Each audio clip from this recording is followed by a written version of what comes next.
골로새서 3장 12절부터 17절의 말씀 시켜도 하겠습니다. 그러므로 너희는 하나님이 택하사 거룩하고 사랑받는 자처럼 긍휼과 자비와 겸손과 온유와 오래 참음을 옷 입고 누가 누구에게 불만이 있거든 서로 용납하여 피차 용서하되 주께서 너희를 용서하신 것 같이 너희도 그리하고 이 모든 것 위에 사랑을 더하라. 이는 온전하게 매는 띠니라. 그리스도의 평강이 너희 마음을 주장하게 하라. 너희는 평강을 위하여 한 몸으로 부르심을 받았나니 너희는 또한 감사하는 자가 되라. 그리스도 말씀이 너희 속에 풍성히 거하여 모든 지혜로 피차 가르치며 권면하고 시와 찬송과 신령한 노래를 부르며 감사하는 마음으로 하나님을 찬양하고 또 무엇을 하든지 말에나 일에나 다 주 예수의 이름으로 하고 그를 힘입어 하나님 아버지께 감사하라. 아멘. 성경이 말씀하시는 말씀은 완전한 것입니다. 그래서 그걸 찾고 들어가는 사람들이 너무 힘들어하는 경험을 봐요. 나는 이 정도 이렇게 해서 아주 굉장히 뭘까 이게 우리가 음식으로 따지면 먹기 쉬운 젖같이 그렇게 좀 부드러운 정도의 어떤 그런 위치에 있는 말씀이면 단 좋겠는데 그러면 좋겠는데 이 말씀은 완전한 하나의 아주 딱딱한 음식, 단단한 음식도 아니고 딱딱한 음식으로 반드시 잘 먹기 위해서는 소화를 시키기 위해서는 그것이 잘 빠지는 그런 작업이 필요하죠. 그것이 해석의 능력인데 해석은 이해력이 따라와야 되거든요. 그래서 이해력을 여시고 주님이 성경을 깨닫게 하셨죠. 그러니까 이해력이 열어지려면 주님이 열어주셔야 돼요. 그러니까 거기에 열어지지 않은 영적 이해력이 너무 부족한 상태에서 성경을 해석하려고 하니 그게 안 먹어지잖아요. 해석이 안 되니까 잘게 갈아지지 않아. 이게 너무도 삼켜봤자 여기 안에서 소화가 안 돼. 내 안에서 영적으로 영양소를 받아서 그걸로 이 거룩한 말씀의 삶을 살아내지 못해. 이런 상태가 되기 때문에 이 말씀이 어렵다. 그렇게. 그래서 소화를 못 시키고 살게 되는 거죠. 그래서 제가 여러분처럼 생각해 보면 아주 젊었을 때 20몇 살 때 정도에서 이 말씀을 읽었을 때 저는 다 믿어졌습니다. 성경을 해석하고 있는 게 아니고 말씀으로 믿어졌어요. 말씀으로 그냥 믿어졌어요. 그냥 은혜가 됐어요. 확신이 됐어요. 그냥 받아들였어요. 그러니까 그 당시에 누가 이런 성경을 하나하나를 누가 다 해석을 해줘요. 말씀을 해줘요. 성경 바뀐 거, 문자 바뀐 거 많이 있거든요. 그래도 7만 군데를 고쳤어도 지금도 17,000군데 정도는 고쳐야 된다는데 그럼 옛날에 그런 얼마나 안 맞았을 거야. 성경하고 진짜 성경하고는. 그런데도 은혜를 받았단 말이야. 그런 책을 가지고. 그건 뭐냐면 여러분이 말씀을 받아들일 때 그냥 성경 말씀은 아버지가 주신 말씀이야. 내가 해석하는 것이 아니야. 우리는 그냥 받아들이는 거야. 그러니까 그분에 대한 아주 겸손한 자세, 그 하나님에 대한 경외심, 그 아버지 완전하심에 대한 우리가 자리가 있죠. 비전으로서 자리가 있죠. 그러니까 그분에 대한 그 경외심은 너무나 확실하기 때문에 그냥 말씀은 말씀이에요. 군율이다 보니 해석하지 않아요. 군율. 겸손.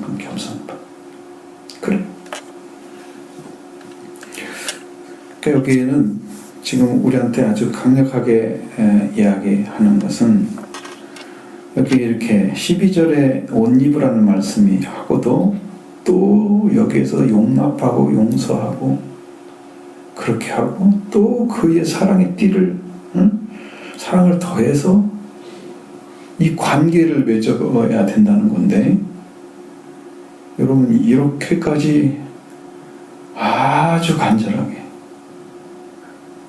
하나님께서 우리를 하나님과 관계 안에 또 형제와 관계 안에 세워질 때까지 세워지는 자리까지 말씀을 하고 있는 거예요. 그리고 얼마나 진실하게 믿고 따라와야 되느냐, 그리고 관계 안에 살아야 되고 어떤 사람 관계에서도 절대로 불만이나 불평 갖지 말고 용서하고 용납하고 그냥 사랑으로 또 맨 띠를 가지고 또 하나가 돼서 절대로 무너지면 안 된다. 절대로 깨지면 안 된다. 이렇게까지 아주 간절하게 말씀하고 있는 거예요. 이 심령을 여러분이 이해하시면 하나님이 우리에게 무엇을 원하시는가, 이 관계 안에서 어떤 삶을 요구하시는가. 물론 여러분 이런 것은 있잖아요. 세상에 나가면 그렇지 못한 수없는 많은 사람들이 살고 있죠. 그 모든 사람과 이런 좋은 관계를 다 맺을 수 있다면 얼마나 좋겠어요. 그게 거의 불가능하다는 것이죠. 거기에 말하는 게 아니고 골로새 교회에게 말하고 있는 거죠. 이 말씀을 듣는 우리에게 말씀하고 있는 거죠. 다른 사람이 할 수 있었겠어요? 이 말 자체도 안 받아들인 사람이? 그러니까 그런 관계를 생각하면 안 되죠. 넓혀놓고 주님도 안 됐는데 뭐 그거 어떻게 누가 그렇게 할 수 있어요? 그런 생각은 아예 하지 말고 이게 관계 안에 들어온 자들이 그렇게 살아야 된단 말이에요. 응? 이 사람들이 하나님이 택하셔서 거룩하고 사랑받는 자처럼. 이 두 가지 단어가 중요하죠. 거룩하고 사랑받는 자처럼. 하나님이 택하셨으면 그 택함에 대해서 우리가 어떠한 자리에 서서 어떤 삶을 살아주는 어떠한 목표가 생기게 돼 있어요. 신앙은 하나님이 택하시면 택함에 못 들어가고 하나님께서 보내신 예수 그리스도 안에 들어가서 예수님과 관계 안에 서지 못하면 이런 말씀이 아무 소용이 없어요. 택하셨다는 것은 그리스도 안에 들어갔다는 거예요.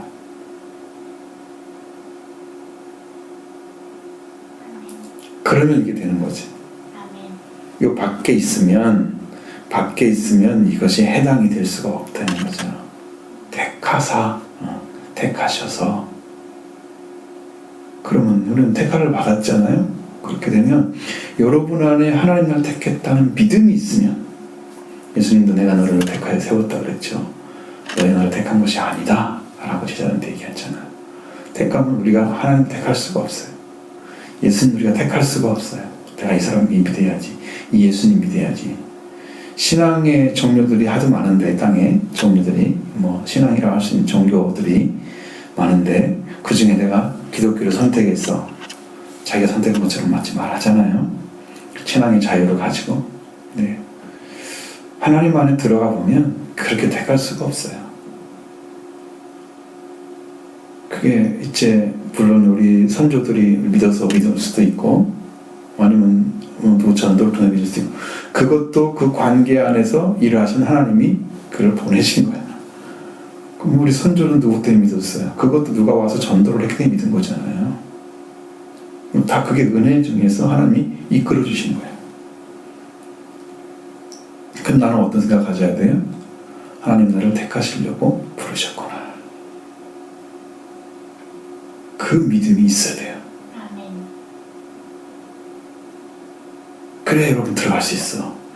나는 하나님과 상관이 없어. 나는 믿음이 없어. 믿음이 없으면 난 그냥 모를 거야. 그렇게 바라보는 게 아니야.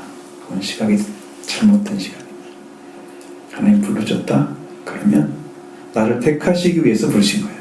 지금 그 자리에 쓰면 돼요. 아멘. 그 자리에 쓰면 돼. 어떻게든 믿음의 자리에 쓰려고 하나님께서 지금 불러주신 거잖아요. 저야 제가 혼자 전도를 통해 간 거죠. 저를 통해서 부모가 거꾸로 전도를 받았지. 뭐 그럴 수도 있잖아요. 반대가 될 수도 있고. 어쨌든 하나님 선택에 의해서 하나님께서 성별하셔서 나누시고 성별하신 사람으로서 사랑받는 자처럼 삶을 살아가야 된다 이 말이에요. 그럼 어떻게 살아라고 그랬어요? 그래서 그러면 궁멸과 자비와 겸손과 온유와 오래 참음으로 옷을 입으라. 그 전에는 궁멸함이 있었을까요? 없잖아요. 궁멸함 없는. 네 건 내 거. 내가 원하는 건 내가 가지고 있는 건 네 건 가져. 조금도 양보심도 없고, 조금도 배품도 없고, 내 원하는 것만 다 할 수 있는 사람들이요. 자비로움도 없고, 이런 우리가 가져야 될 정말 사랑의 큰 덕목들이 사랑 안에 있는 그런 열매들이 결과 하나님만 선택받은 자의 삶의 결과 예수 그리스도와 통해서 속죄받고 성령 받은 결과가 이게 나타나는 열매인데 이런 것들이 내 안에 딱 자리 잡고 있어. 궁일도 자리 잡고 있고 자비도 자리 잡고 있고 이 안에서. 그럼 우리가 얼마만큼 겸손해야 되느냐? 예수님의 겸손함은 여러분 생상을 초월하는 겸손이에요. 나는 마음으로 겸손하니 그게 그렇게 딱 따지면 예수님은 얼마큼 겸손했을까? 다른 사람의 짐을 다 가져오면 다 받을 정도로 겸손하셨어요. 그게 가능할까요? 다른 사람이 죄짐을 다 가지고 오면 모든 사람의 짐을 다 질 정도로 그렇게 겸손하셨어요. 화가 날 거 아니에요. 딴 사람 짐 지라면 여러분 화나죠? 좀 기분 나쁠 수도 있잖아요. 내가 잘못한 것도 아닌데 왜 내가? 주님은 나다지라면 나다죠. 어디가 나다죠? 죽는 데까지 나다죠. 그래서 우리 짐을 받으신 거예요. 그 겸손의 자리야. 그 겸손의 자리야 그게. 근데 그런 심령을 가졌다고 하면 사실 싸울 수가 없어. 어떻게 보면 싸움이 안 돼. 왜? 나는 어떻게 살아야 되는데 주님처럼 낮아져 살아야 되는데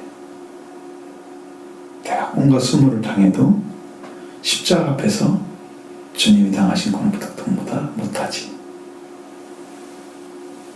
주님은 더 큰 아픔을 당하셨는데 실제로 못 박히시고 참으로 찔림받아서 온갖 피를 다 흘리시고 그 실제로 당하신 고난과 우리는 지금 세상 속에서 벌어지는 조그마한 일들에 관한 이런 것들에 대해서 나타나는 것에 대해서 우리는 고통을 받는 것처럼 거기도 못 이기고 막 싸우고 이런 거지. 심령 앞에서 막 견디지 못하고 이렇게 좁은 세계 작은 생각을 가지고는 겸손하지가 못해요.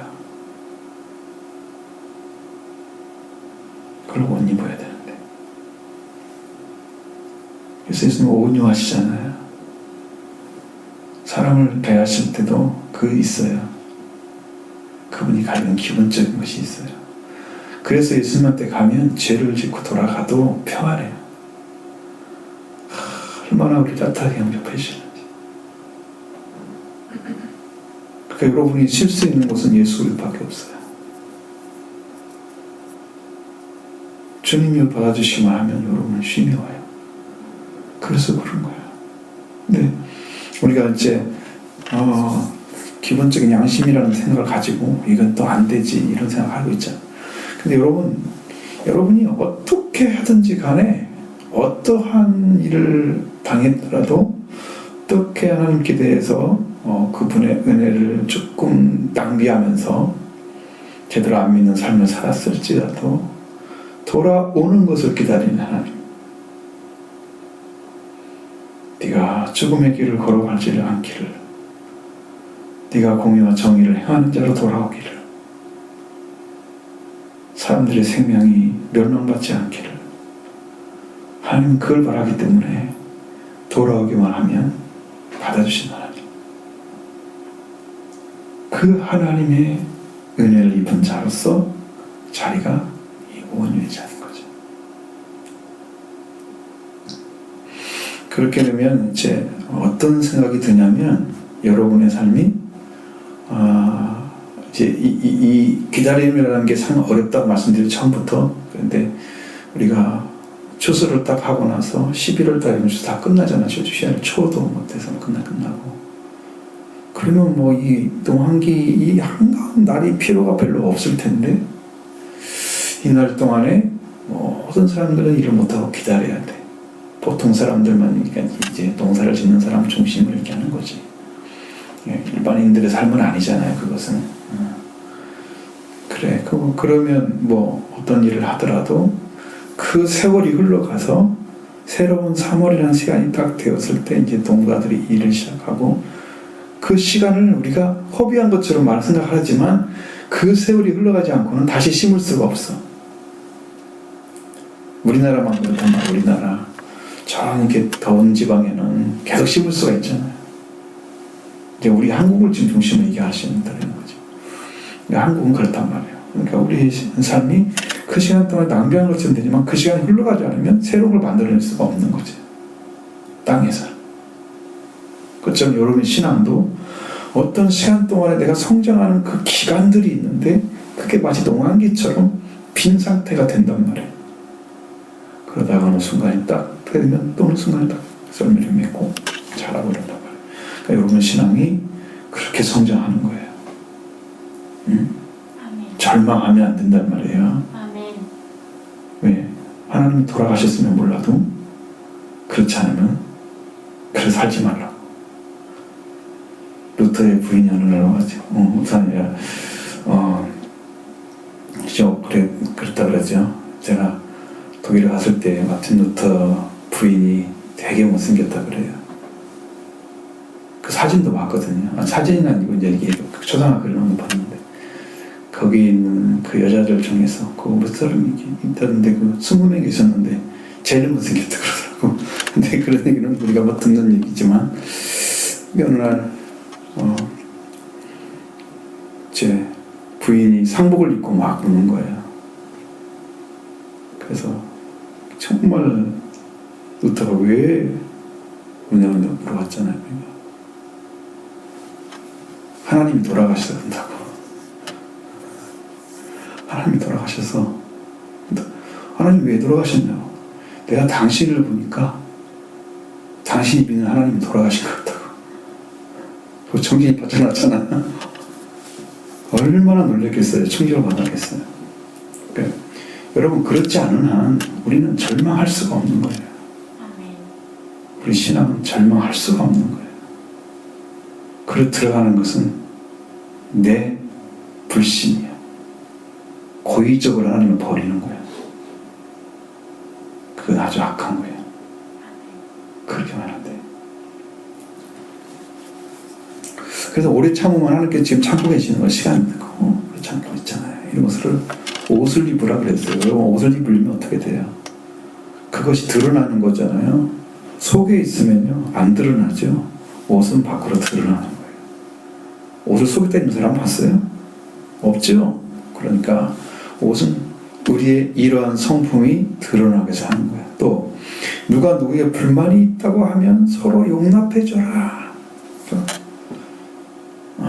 이게 참 어렵긴 하지만 사실은 이 옷 입은 이런 옷만 입었어도 긍휼과 자비와 온유와 겸손과 온유와 오래 참음의 옷을 입고만 있었어도 그냥 자연스럽게 나는 용납하게 돼. 불만이 있어도. 네. 그걸 표출함으로써 거기서 나오는 또 파장이 얼마나 큰데. 서로 관계 깨트리는 것이 얼마나 큰데. 이게 더 큰 거야. 그러니 그걸 다 용납을 해주고 용서를 해주고.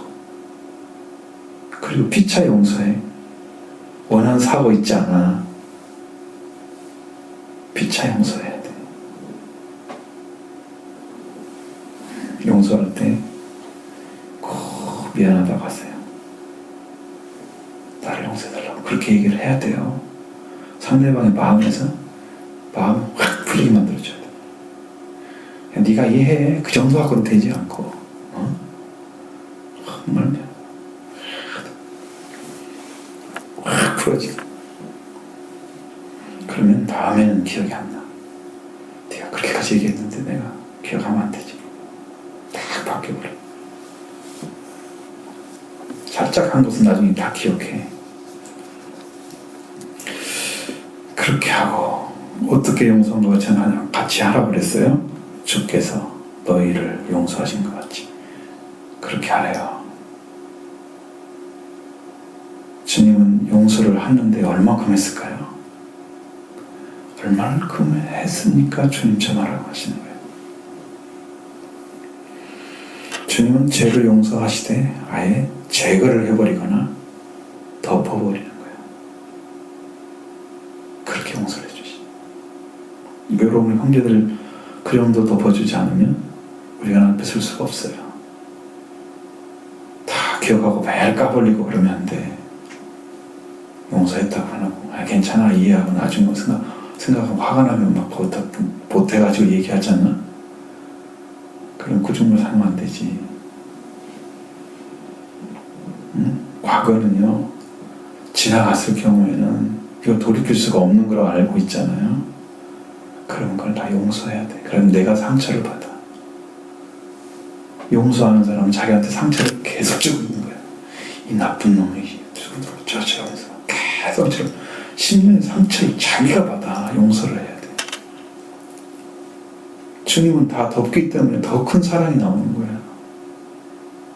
예수님처럼 사랑하면 사랑이 더 커져. 우리가 가진 생각처럼 용서를 안 하면 자기가 상처를 더 줘. 그건 자기가 죽는 거지. 용서하는 사람은 용서 안 한 사람이 죽어요. 용서한 사람은 살아요. 주님도 말씀하셨잖아요. 너희가 너희 형제를 용서하면 내가 너희를 용서할 것이고 내가 내 형제를 용서하지 않으면 나희도 너희 용서를 받을 거야. 주님도 그렇게 하셨는데 내가 용서 못할지를 하고 있으면 안 되지. 그렇게 하잖아요. 그것처럼 그렇게 불만이 끊어없습니다. 용납하고 용서해주고 주님처럼 마음을 잡고 딱 그 다음에 또 한 가지 더 못해서 모든 것 위에 사랑을 더하라. 그러면 이렇게 되면 그 사랑이 다 입혀지게 되면 이제는 완전하게 맺어져서 끊어지지 않는 관계가 만들어져. 띠가 되는 거예요. 띠가. 얼마나 아름답겠어요. 우리가 주님 안에 이런 관계를 맺고 살아야 돼. 그렇게 믿어줘야 돼. 그런 마음이 필요해. 그리스도의 평강이 너희 마음을 주장하게 하라고 말씀하고 있습니다. 너희는 평강을 위하여 한 몸을 보이심을 받았다. 그래서 너는 또한 감사하는 자들아. 이 평화라고 하는 그리스도의 평화라고 하는 것은 여러분 예수 그리스도가 평화를 언제 주셨냐 그러면 그 전에 평화를 주시긴 했어요. 저희들에게. 너희는 걱정 근심하지 말라 그런 말씀도 하시고 내가 주는 평화는 세상이 주는 평화 같지 않다고 말씀하셨죠. 세상에서 환난을 당하지만 그래도 그 환난 당하는 곳에 가서 그냥 그대로 넘어지면 안 되죠. 담대하라고 말씀하시잖아요. 내가 세상을 이겼다. 어떻게 이겨? 평화를 가지고 이긴 거예요. 세상을 이겼으니까요. 죄도 이길 수가 있어요. 사탄도 이길 수가 있어요. 주님은 사탄을 완전히 꺾어버리고 이기심 가지고 사탄이 맡고 있었던 하나님 관계, 화목의 관계를 깨뜨렸잖아요. 사탄이 하나님 원수 되게 만들었죠.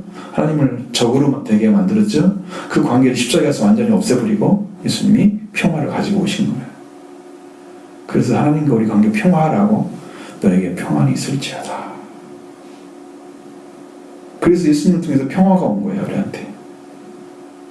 피로는 가까워지고 예수님이 부활을 통해서 평화가 이루어지는 거예요.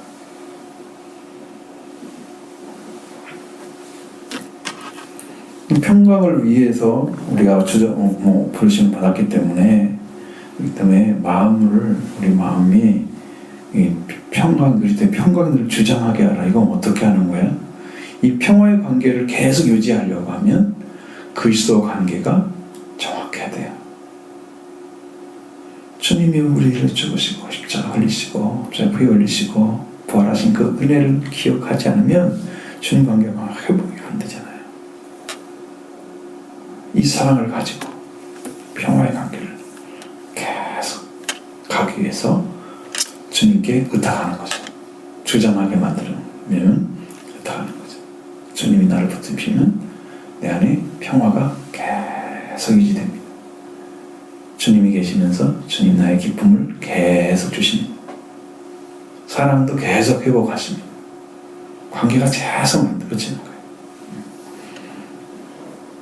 거예요. 이건 부르심 받았다는 건데 몸으로 부르심 받았어요. 그러니까 우리 관계는 이게 한 사람으로서의 어떤 예수 그리스도 안에서 한 어떤 부분에서, 그러니까 꼭 우리 몸의 어떤 머리고 뭐 이렇게 지체를 따져서 하는 게 아니고 지체와 같다는 의미를 지금 얘기하려고 해요. 끊을 수가 없다는 얘기를 하려고 하는 거지. 한 몸이라는 의미는 한 몸이 잘라지면 그 한 몸이 아니잖아요.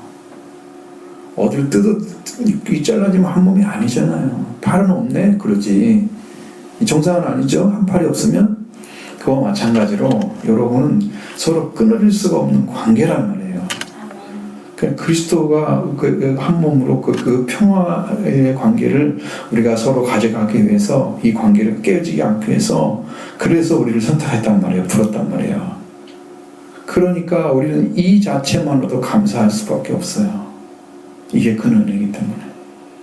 이 평화를 주신 게 큰 은혜이기 때문에.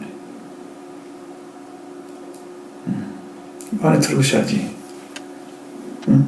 그리스도 안에 들어오셔야지. 네, 그리스도의 말씀이 너희 속에 풍성히 거하여. 자, 이제는 그렇게 관계가 이제 이루어졌잖아요. 평화의 관계까지 이루어졌으면, 그 다음에 제 여기서는 말씀이 그 속에 있어야 돼요. 말씀이 있으면은 이게 노래가 되죠. 지혜도 갖게 되고. 서로 권면도 해줄 수 있고, 말씀이 있으면. 말씀이 없는데 억지로 하면 이게 다쳐요, 서로. 왜? 이제 인간의 말이 나온단 말이에요. 그럼 인간의 말은 칼을 갈다면 아주 강력한 칼이야. 사람을 죽이기도 살리기도 해. 그래서 싸움을 많이 하다가 칼부림 나는 이유가 뭐예요? 그런 인간의 말은 칼과 같이 찔러 자기를. 너무 기분 나쁜, 너무 힘든 거야. 그러면 화가 끝까지 오잖아요. 이게 이성을 잃어버리죠. 그렇게 했을 때 인간의 화를 낸 상태는 반드시 마귀가 틈을 타게 돼 있어요. 그때 마귀에 의해서 사람을 죽이거나 이렇게 할 수 있는 거예요. 그러니까 그때 쓰임 받으면 안 되잖아. 그러니까 화를 내면 안 되는 거지. 올라가면 겸손은 어디까지 낮아야 된다 말씀드렸죠? 겸손은 어디까지 낮아야 된다? 어느까지 용서를 해야 된다 말씀드렸죠? 그러니까 우리가 그렇게 할 수가 없잖아요. 내가 차라리 죽을지언정 그렇게 할 수는 없어요. 내가 죽을지언정 그렇게 할 수가 없어요. 그러니까 그렇게 못하는 거예요. 응? 이것처럼 말씀이 있으면은 이것은 지혜가 오게 되고 서로를 어떤 부분에서 권면해 주기도 하고 이게 가능해요. 혹은 우리 안에서 찬양이 나오기도 해요. 시와 찬양, 찬송, 신령한 노래가 나와요. 시편이 많이 있잖아요. 괜히 나오겠어요?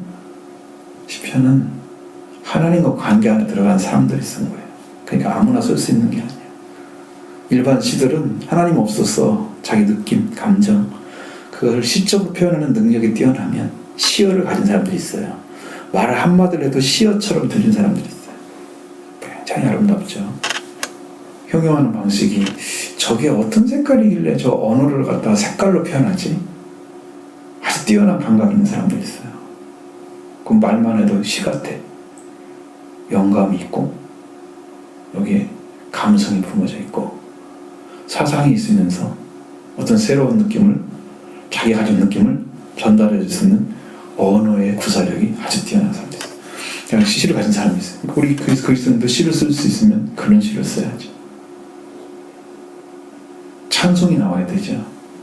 말씀이 있으면. 그럼 영적인 노래가 나와야 되죠. 영감이 있는 노래. 아무 노래 부른다고 영감이 있지 않아요. 요즘은 뭐 너무 노래가 판을 치고 있잖아요. 우리 한국 지금 TV에서 전부 세상 노래예요. 하나님 때문에 아무것도 없어. 근데 사람들은 소름이 끼친대. 그 노래를 듣고 감정을, 자기가 가진 감정을 그대로 전달할 수 있기 때문에 그런 거예요.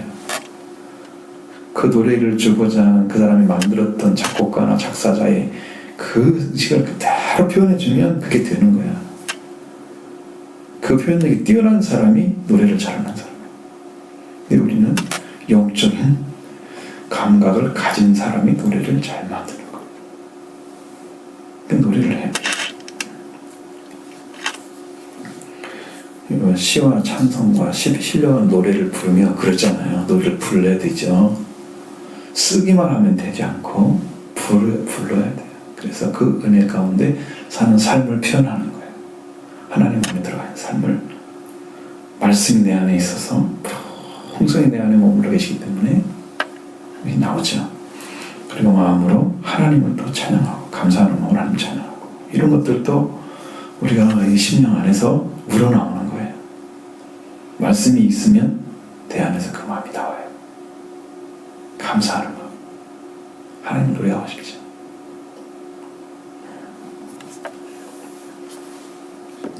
또 무엇을 하든지 말에나 일에나 다 주 예수 이름으로 하라고 했습니다. 예, 주란 말이 들어갔으면 중요한 단어가 주죠. 예수님이 우리 주인인 것을 시인하는 것. 그분이 우리 주인으로 계시는 것. 인정하는 거죠. 그래서 주님과 함께 걸어가는 삶을 사는 것을 경험하잖아요. 주님 인도해 주세요.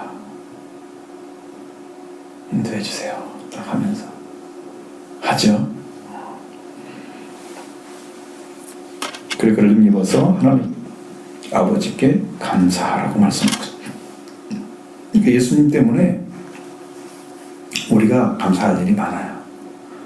그 예수님이 우리 앞서서 우리 죄를 사하고 우리 죄를 부활시키고 이런 애를 입혀주지 않았다면 우리는 하나님께 감사할 수가 없어요. 그러니까 주 예수밖에 감사할 대상이 없는 거죠. 아멘. 그분 때문에 감사하는 거예요. 우리 심령 안에 그런 은혜가 있다면 우리는 날마다 찬양할 겁니다. 기뻐하고 일어나자마자 감사해야 돼요. 잠 자고 딱 일어난 순간에 아버지 감사합니다. 제가 살아있네요. 숨 쉬고 있는 걸 내가 감사하죠. 제가 최고로 절망했을 때가 거기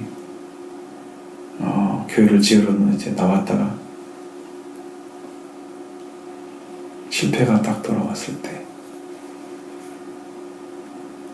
전화 받고 더 이상 못하겠다고 딱 선포를 했을 때 그때 그날 저녁에 잠을 못 자고 밤새도록 그러면서 내가 하나님께 호흡이 있으니 감사하다고 숨을 쉬고 있으니 감사하다고 왜? 내가 있기 때문에 앞으로 할 수 있는 일이 생기잖아. 내가 없다고 하면 나를 통해서 할 일이 없어져. 내가 죽었는데 뭐 할래?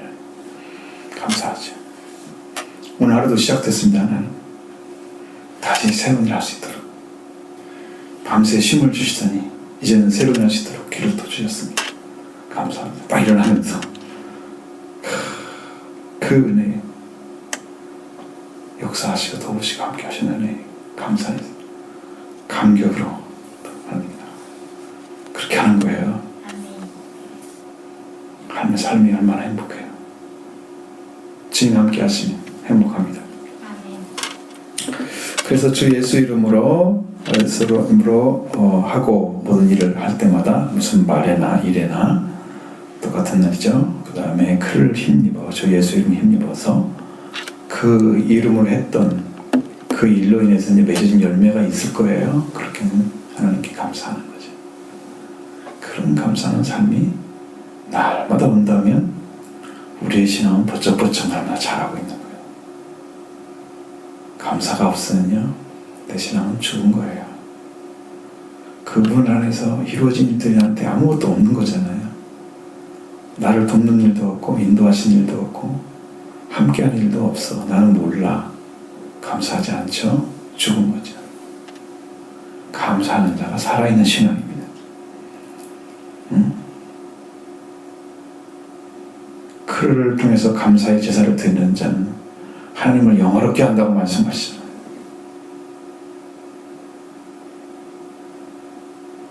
감사한 거죠. 우리 날마다 삶이 그렇게 되기를 바랍니다. 그래서 우리 안에서 이야기 말씀대로 우리 안에 어떤 삶을 살아야 되느냐, 이런 부분들, 어떤 관계 살아야 되느냐, 그러면서 우리의 영적인 힘, 삶의 목적이 뭐냐, 이렇게 이제 흘러나왔죠. 우리가 말씀이 있어야 돼요. 평화까지 다 이루어졌지만 또 내 안에 말씀이 있어야 돼. 그 다음에 두 번째 삶이 이루어지는 거예요. 영적인 삶이 이루어지고 관계의 삶이 회복된 삶이 이 두 가지가 빠져가면 최고의 축복된 삶이 될 줄로 믿습니다. 그럼 내가 함께 하기를 바랍니다.